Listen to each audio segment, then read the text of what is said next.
et c'est pour ça que ça s'appelle Interférence, qu'il y a vraiment plusieurs types d'événements différents qui peuvent se coordonner. C'est vraiment notre volonté d'accueillir autant de l'événementiel, du culturel. Tu vois jamais la salle dans la même config. Tout est faisable à Interférence. Station Balma-Gramont. Station terminus. Tous les passagers sont invités à quitter la rame. Bonsoir, je suis Florian et je suis le premier à l'Interférence. 8 ans.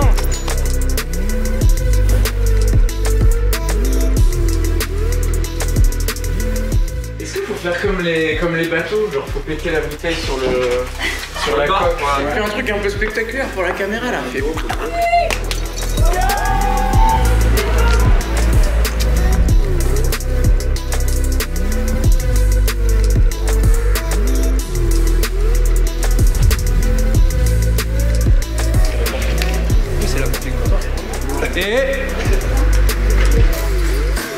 Interférence est certifié Elisa Venue, donc on a la possibilité d'accueillir du Elisa dans cette salle, du son immersif, c'est-à-dire qu'on n'a pas grosso modo que 2 enceintes, une à gauche, une à droite, on va avoir plus d'enceintes et on va pouvoir faire en sorte que chaque enceinte fasse transiter un son spécifique. Par exemple, dans un son, on va pouvoir faire passer le piano dans une enceinte, la voix dans une autre enceinte, et surtout, vu que chaque enceinte projette du son elle-même indépendamment, la couverture sonore en fait est la même dans tout l'espace.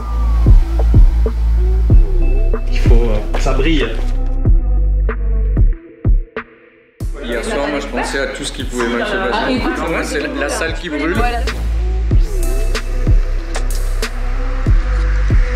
Franchement, c'est la nouvelle maison et ça fait du bien de voir ça à Toulouse, de la fraîcheur. C'est énorme!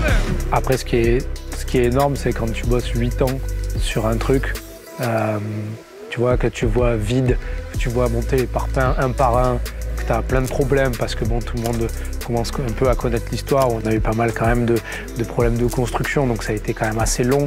Quand tu arrives là et que tu as une salle full avec des gens qui sont aux anges, qui disent « c'est beau, ça sonne et tout », bah en fait, tu es heureux, quoi. Ça fait quelque chose. On a, je pense, réussi à faire naître un truc. Maintenant, il faut qu'on l'éduque et qu'on aille un peu plus loin avec, quoi.